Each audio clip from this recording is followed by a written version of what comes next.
I was serving in Kano. My people wanted to faint because that's when Boko Haram started. Before I knew what was happening, I was in Kano. People from Benue were networking my ZI to relocate me. You see, connection. They put pressure on me until there was nothing I could do.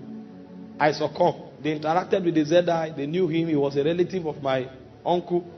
And eventually, they worked my redeployment. So I redeployed to Warri after 4 months of service. I was in Warri, and they said when I came, there was a problem. Because they just mobilized a batch of coppers to their PPA, and everywhere is choked. Meanwhile, that my uncle they used to ship me to Warri, he has a friend that is also a ZI. So what the plan was, either they send me to PTI or they send me to FUPRI, Federal University of Petroleum Resources. They wanted me to go to where oil is only. I trekked in Warri until my shoe tore round. And I'm not exaggerating. Not one accepted me, not one. Everywhere was choked because these are sensitive regions. My shoe, this is a boot. It tore round. I sat down the other time, I looked at myself and I said, Kai, you have suffered. Trekked in a strange land. My shoe tore round. And so one of the weeks when I was frustrated, a brother now called me and told me to go to a fellowship. That they will accommodate me there at least until December so I could go home and come back and continue the hustle.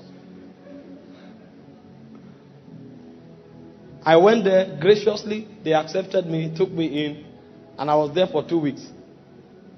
And I was a leader in church. So when I went there, I had to pioneer a new cell immediately because that one, you have to. Pioneer the new cell in a Furum barracks, and we started doing what we were doing. So one Sunday, I came back. As I came back, they went to church, so the door was locked. Because the way it was in Warri, it was very volatile. In fact, the first time I came to Warri, I sat on a bike. They were supposed to take me to a junction that was like 2 minutes away. The bike man now took me, went and turned round. After he moved, he came back to almost where I left.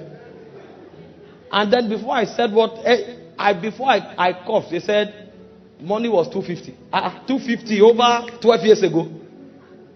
As I wanted to talk, he started shouting. I said, okay, why are you shouting? He said, he told me. You told me? Before I knew what was happening, people around were looking at me. I was a stranger there. I didn't know. They said, just pay him, just pay. Do you know what I have in the pocket? Pay waiting.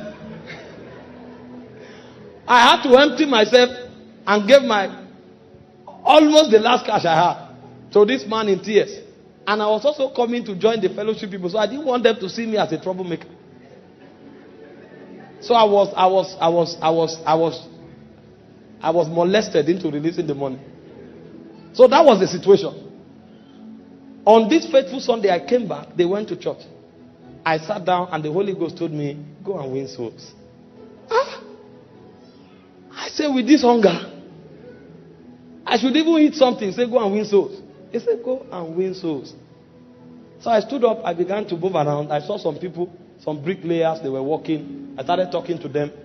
When I was done winning souls, I was so tired. I went and sat under a palm bridge. Frustrated. A brother now called me, who knew me from secondary school. How he got my number, I don't know. We've not spoken for at least 7 years. I picked the call. Who is this? He introduced himself. I said, how is he doing? I almost ended the call because I was tired. I said, my brother, see. He said, where are you? Where are you? I said, I'm in Warri. He said, he's also in Warri. Wait. Where in Warri? He said, he's in a Furum barracks. What? You are in a Furum barracks. What are you doing there? He said, he's the CLO of coppers. Wait, I'm coming. You are CL what? That was how I got into the barrack. The next day, this guy spoke to the LI there. They wrote to the headquarters, asked for me. They posted me to the barracks. When I came to the barracks, they said, Kai, you will teach chemistry, but SS3 are already writing WAEC. So you have to take SS1. But this SS1, there are many people, so you will teach once a week. That was when I started enjoying service. I will teach once a week. That means I have 4 days to rest. Thank you. As if that was not enough. A brother was packing out from the sergeant quarters, which is a room and parlor. He now said, I should take over the room. I should take over. Okay, thank you so much. As he wanted to leave, he now told me he can't pack his luggages. If I have any little thing, I should give him and take over. So I took over the room plus the luggages. I became a king. Some of the deadliest encounters I had were in that room, because I went out of the house sometimes twice a week. If I go out on Monday to teach and come back, the next time I will go out will be on Saturday for cell meeting. I was locked in my room. It was that season God told me to remove my SIM card. My SIM card will be on the shelf for 3 months. I was just listening to messages and speaking in tongues. I covered everywhere with a black curtain. You won't know when it's day or night. Those were the days when angels came to me. Came to me graphically. And, because I went to win souls. But when you tell people who can't get it, they think it's a waste of time. This is why we teach mysteries. Our advantage are locked in mysteries. Thanks for watching. Please like and follow our page. God bless you.